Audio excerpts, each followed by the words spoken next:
Right మనం breaking news చూస్తున్నాం. Formula ఈ కార్ రేస్ కేసులో నాంపల్లి ఏసీబీ ప్రత్యేక కోర్టులో మాజీ మంత్రి కేటీఆర్ విచారణ ముగిసింది. ఈ కేసులో A1 నిందితుడిగా కేటీఆర్ ఉన్నారు. ఇక తదుపరి విచారణ ఆగస్టు 25కు వాయిదా వేసింది కోర్టు. సుమారు 55 కోట్ల అవినీతి జరిగిందంటూ ఏసీబీ నమోదు చేసిన కేసులో ఇప్పటికే 5 నిందితులకు కోర్టు సమన్లు జారీ చేసింది. ఇదే అంశానికి సంబంధించి మరింత సమాచారం మా కరెస్పాండెంట్ హరికృష్ణ అందిస్తారు. హరికృష్ణ,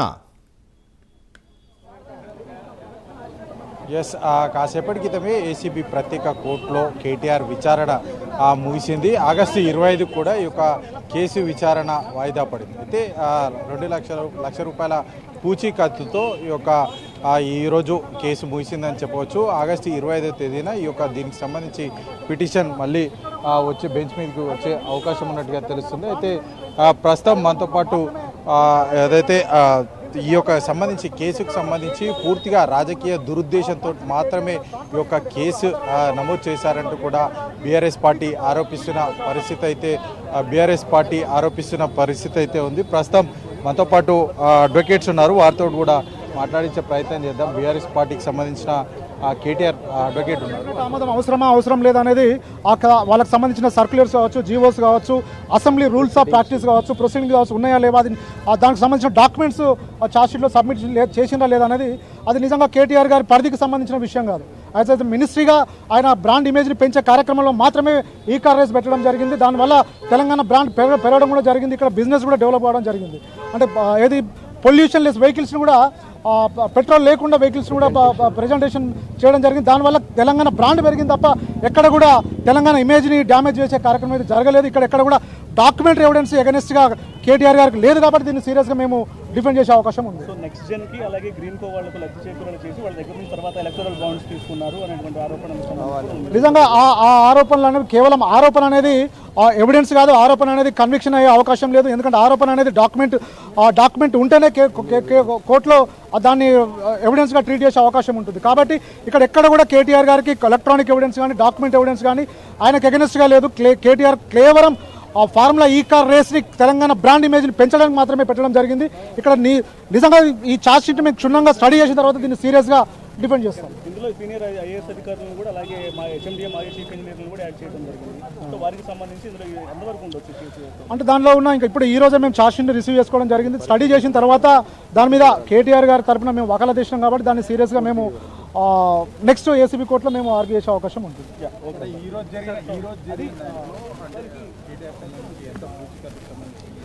ఈరోజు పర్సనల్ బాండ్ కేటీఆర్ గారికి సంబంధించి కోర్టు డైరెక్షన్ మేరకు personal bond 1 lakh rupees KTR గారు only personal bond court order ప్రకారం సబ్మిట్ చేయడం జరిగింది. అదేవిధంగా ఛార్జ్షీట్ డాక్యుమెంట్స్ కూడా కేటీఆర్ గారు రిసీవ్ చేసుకోవడం జరిగింది. కేటీఆర్ గారి తరఫున అడ్వకేట్స్గా మేము సీనియర్ అడ్వకేట్స్ అదే బీఆర్ఎస్ లీగల్ టీం వకాలత్ కూడా ఫైల్ చేయడం జరిగింది. నెక్స్ట్ డేట్ ఆగస్ట్ 25కి పోస్ట్పోన్ చేయాలి. ఆగస్ట్ 25న ఎట్లా ఉంటుంది ఆర్గ్యుమెంట్స్ అంటే ఇందులో A5 ఫార్ములా ఈ కార్ రేస్ నిర్వహించినటువంటి కంపెనీకి, యూకేలో ఉన్న కంపెనీకి ఇప్పటివరకు సమ్మన్స్ పోలేదు కాబట్టి, సమ్మన్స్ రిసీవ్ చేసుకోలేదు కాబట్టి ఆ సమ్మన్ రిటర్న్ కావడం జరిగింది. ప్రాసిక్యూషన్ వారి విజ్ఞప్తి మేరకు ఏసీబీ కోర్టు వాళ్ళకు 1 month టైం ఇవ్వడం జరిగింది. A5గా ఉన్నటువంటి ఫార్ములా కంపెనీకి సమ్మన్ మీరు 1 monthలో సబ్మిట్ చేయండి, వాళ్ళు నెక్స్ట్ డేట్ ఆఫ్ హియరింగ్లో వాళ్ళు అప్పీర్ అయ్యేలా చూడండి అని ప్రాసిక్యూషన్కి కోర్టు చెప్పడం జరిగింది. అంటే కిట్ ప్రో జరిగింది ఇందులో అని చెప్పేసి కూడా ఏసీబీ చెప్తుంది. అంటే ఇక్కడ ఆరోపణ అనేది వేరండి, డాక్యుమెంటరీ ఎవిడెన్స్ అనేది వేరు. నిజంగా ఛార్జ్ షీట్ ఈరోజు మేము రిసీవ్ చేసుకోవడం జరిగింది. నిజంగా ఏసీబీ ఆరోపణను ఎంతవరకు వాస్తవం, నిజంగా కేటీఆర్ గారు నిర్వహించినటువంటి ఫార్ములా ఈ కార్ రేస్కు సంబంధించి ఎక్కడ కూడా ఫండ్స్ మిస్అప్రోప్రియేషన్ జరగలేదనేది వాస్తవము. అది క్లీన్గా మేము కేటీఆర్ గారు ఇన్వెస్టిగేషన్లో కూడా సబ్మిట్ చేయడం జరిగింది. ఇన్వెస్టిగేషన్లో అధికారులకు కూడా సపోర్ట్ చేయడం జరిగింది. కాబట్టి ఇందులో ఎక్కడ కూడా మేము కేటీఆర్ గారి తరపున ఆయనకు ఎగనెస్ట్గా ఇందులో ఎవిడెన్స్ లేదన్నట్టు మనకు కనబడుతుంది ఇప్పటివరకు. అంటే బీఆర్ఎస్ పార్టీకి సంబంధించి ఖాతాల్లో డబ్బులు మొత్తం కూడా జమ చేశారని చెప్పేసి కూడా అధికార కాంగ్రెస్ పార్టీ ఆరోపిస్తుంది. దాంట్లో వాస్తవం ఉందా? నిజంగా ఇక్కడ ఒక కోర్టు పరిధిలో జరుగుతున్నటువంటి ఇక్కడ ఒక కేసును ఒక ఏసీబీ అధికారులు ఇన్వెస్టిగేట్ చేస్తున్నటువంటి ఒక కేసుని అధికార కాంగ్రెస్ వాళ్ళు అలా చెప్పడం అది కాన్స్టిట్యూషన్కి విరుద్ధమని మనకు కనబడుతుంది. నిజంగా వాళ్ళు ఇన్వెస్టిగేషన్ చేయట్లేదు. ఇక్కడ ఇన్వెస్టిగేషన్ చేసేది ఏసీబీ అధికారులు ఇన్వెస్టిగేట్ చేస్తున్నారు. నిజంగా మన డాక్యుమెంట్స్ ఉంటే వాళ్ళు ఏసీబీ అధికారులకు సబ్మిట్ చేయవచ్చు.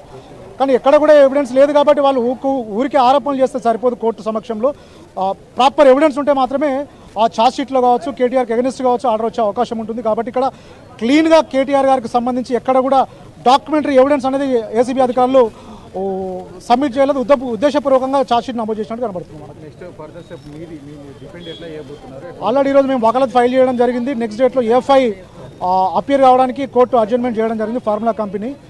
కాబట్టి నెక్స్ట్ ట్రయల్ టైంలో మేము దీన్ని సీరియస్గా డిపెండ్ చేసే అవకాశం ఉంటుంది. ఏదైతే ఈ కేసు పూర్తిగా దురుద్దేశపూర్వకంగా ఏసీబీ ఏదైతే దాఖలు చేసి అభియోగాలు దాఖలు చేసి కేసు నమోదు చేసిందో దాంట్లో ఎటువంటి అవినీతి జరగలేదంటూ కూడా కేవలం ఏదైతే తెలంగాణ బ్రాండ్ ఇమేజ్ పెంచడానికి మాత్రమే ఇక్కడ ఈ ఫార్ములా రేస్ అనేది నిర్వహించారు. దీనికి సంబంధించి హెచ్ఎండిఏ నుంచి ఒక కంపెనీకి బదలాయింపు జరిగాయి తప్ప ఎక్కడ కూడా అవినీతి జరగలేదంటూ కూడా దీన్ని మేము ఖచ్చితంగా డిఫెండ్ చేస్తాం. దీంట్లో కేసులో సంబంధించి ఎట్లాంటి ఆధారాలు ఎట్లాంటి పసలేదంటూ కూడా లాయర్లంతా కూడా చెప్తున్న పరిస్థితి అయితే ఉంది. ఆగస్టు 25వ తేదీన ఈ యొక్క కేసు వాయిదా అయిన నేపథ్యంలో ఖచ్చితంగా ఈ యొక్క కేసుకు సంబంధించి డిఫెండ్ చేస్తాం. ఎట్టి పరిస్థితుల్లో కూడా ఈ కేసు పూర్తిగా అసత్య దూరమైందంటూ కూడా లాయర్లంతా కూడా చెప్తున్న పరిస్థితి అయితే ఉంది. ఇంకోవైపు బీఆర్ఎస్ నాయకులంతా కూడా కుట్రపూరితంగానే ఈ యొక్క కేసు కాంగ్రెస్ పార్టీ నమోదు చేసింది. ఏదైతే ప్రశ్నిస్తున్నాడు కాబట్టి కేటీఆర్కి సంబంధించి పరువు తీయాలి, కేటీఆర్ని రాజకీయంగా ప్రజలకు దూరం చేసేందుకు ఈ యొక్క విధంగా కేసులు నమోదు చేసి కేటీఆర్ని చాలా బదనాం చేయాలని చెప్పేసి దురుద్దేశపూర్వకంగా కేసులు నమోదు చేస్తున్నారంటూ కూడా బీఆర్ఎస్ శ్రేణులంతా కూడా చెప్తున్న పరిస్థితి అయితే ఉంది. ఏది ఏమైనా సరే రాష్ట్ర వ్యాప్తంగా కూడా ఈ యొక్క అటు రాజకీయంగా పెద్ద ఎత్తున సంచలనం చర్చనీయాంశమైంది. పెద్ద ఎత్తున ఈ యొక్క రాజకీయ రచ్చకు ఈ యొక్క కేసు దారి తీసిందని చెప్పవచ్చు. హరికృష్ణ, అంటే మరో పక్క దాదాపు ఇది క్యాబినెట్ ఆమోదం లేకుండానే ఈ యొక్క నిధుల్ని దారి మళ్లించారనేటటువంటి అభియోగం ఒక పక్క, మరో పక్క ఈ నెల 25కు మళ్ళీ అంటే ఆగస్టు 25 వరకు మళ్ళీ కూడా కేసు వాయిదా పడటంతో బీఆర్ఎస్ కార్యాచరణ అంటే ముఖ్యంగా కేటీఆర్ అలాగే A1 నిందితులుగా ఉన్నటువంటి కేటీఆర్ అలాగే A2, A3, A4 వాళ్ళ యొక్క పరిస్థితి ఎలా ఉందనుకోవచ్చు?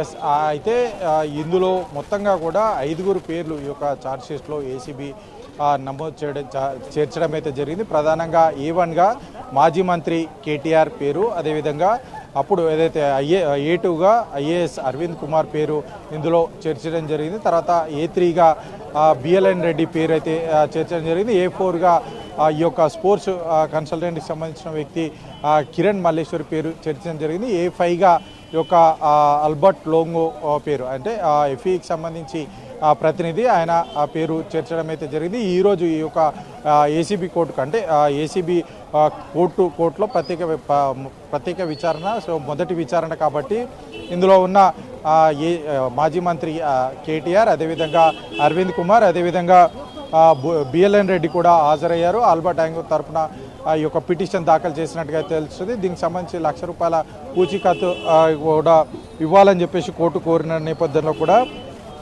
అయితే ₹1,00,000 పూచీకత్తు కూడా ఇచ్చినట్టుగా తెలుస్తుంది. అయితే ఇది ముమ్మాటికి కూడా ఇది రాజకీయ దురుద్దేశంతో ఈ యొక్క కేసు నమోదు చేశారంటూ కూడా బీఆర్ఎస్ శ్రేణులు చెప్తున్న పరిస్థితి అయితే దీన్ని కోర్టు ద్వారా లా ప్రకారం డిఫెన్స్ చేసి ఖచ్చితంగా ఈ కేసు వీగిపోయే విధంగా మేము ఎదుర్కొంటామంటూ కూడా బీఆర్ఎస్ నాయకులు, అదేవిధంగా బీఆర్ఎస్ తరఫున లీగల్ సెల్ కూడా చెప్తున్న పరిస్థితి అయితే ఉంది. ఆగస్టు 25వ తేదీన ఈ యొక్క కేసు వాయిదా పడిన నేపథ్యంలో అప్పటి నుంచి కూడా ట్రయల్ రన్ అవుతున్న నేపథ్యంలో వాదోపవాదన జరిగిన తర్వాత ఫర్దర్ స్టెప్ ఏ విధంగా ఉండబోతుంది, అటు బీఆర్ఎస్ పార్టీ ఏ విధంగా దీన్ని డిఫెండ్ చేస్తుంది, ఏసీబీ కోర్టు ఏ విధంగా ముందుకెళ్తుంది దానిపైన స్పష్టత వచ్చే అవకాశం అయితే ఉంటుంది.